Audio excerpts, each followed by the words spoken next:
And real quick, I just wanted to get a video out and talk to parents about what they should start doing to get a head start in the new COVID reality and homeschooling and figure out how to be around your kids all day long and what the best way to shape their behavior. I think is right now, you know, being inside for the next couple months for kids is going to just be difficult, right? So we can turn this into an opportunity first to teach focus and to teach a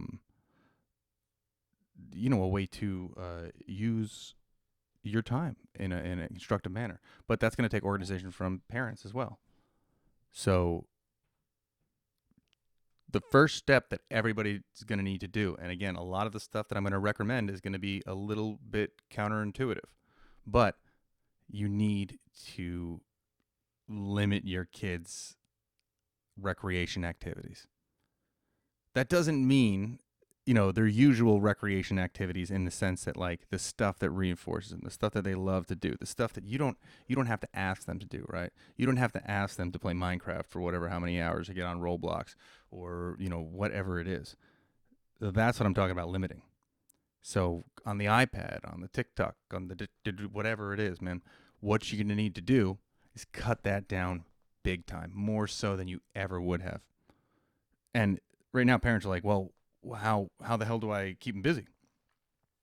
Well, that's on you, right? But putting them on the iPad or giving them whatever it is and just letting them live in their devices while because it's difficult to do something else is going to just lead to more difficulty. And in month 2 or month 3 of this COVID thing, you're going to have a problem on your hands. So my first piece of advice is limit the iPad, screen time, video games, TikTok, whatever all that stuff is, which is just not good for you. I don't care what anybody says, they're wrong. The data is in. This stuff is bad for kids. Limit the amount that they can do, right? And if it's not just that, let's say it's like, you got, your kid is a little bit of a weird one, right? And they wanna just I don't know what it is. Like their favorite thing could be, macrame, right? You need to limit macrame. Get them reading. Get them stuff that's like. So with my daughter, we do self improvement time, right? And I'm gonna go in these future videos. We're gonna talk about how we schedule this stuff, how we reinforce it, how you get the kids to want to do that, and that's why this first step is so important. You cannot get the kids to do what you want until you actually make the stuff that motivates them really valuable. How do you make something valuable in a market? You reduce its access, right? So there's more demand for it. That's what makes it valuable. So whatever it is, if it's the GI Joes, yeah, I guess showing my age a little bit, but whatever it is, limit access to that. You can let them, and provide them with something else to do. They need direction. It can't just be like, well, you figure it out. No, give the kid a task or let them choose it if it's constructive, right? If you want to say, hey, I want you to learn how to draw a tiger, and they sit down and learn to draw a tiger for 2 hours instead of spending it on the iPad, right? Not only is that more educational and it's building a skill and orthographic competency and all these other things, right? But on top of it, you're making that iPad more valuable. So you're going to be able to get the behavior change you need from your kids using that iPad. So whether it's iPad or macrame or Roblox or Minecraft or whatever it is, TikTok, cut off the access now.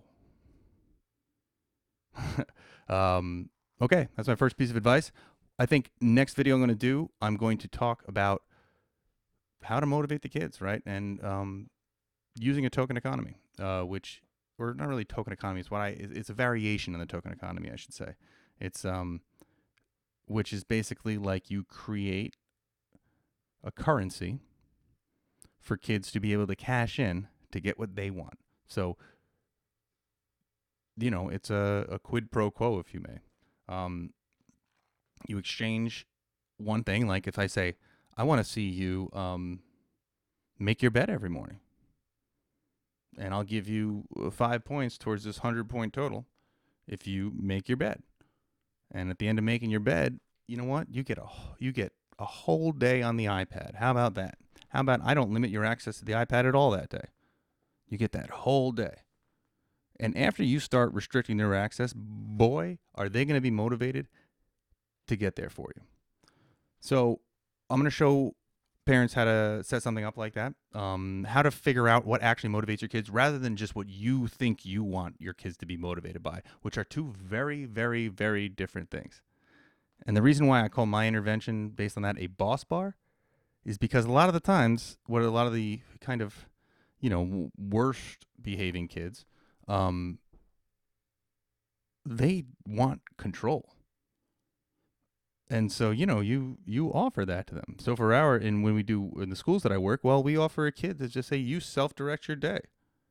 For one day out of the last 15 days, especially if they have these really bad behaviors, I'm letting you, within the parameters of what's appropriate, I'm going to let you do whatever you want.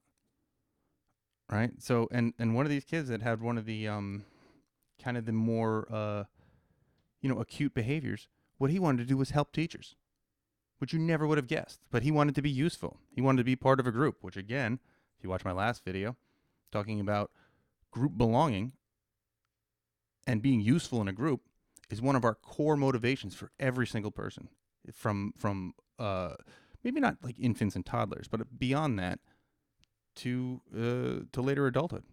It never ends.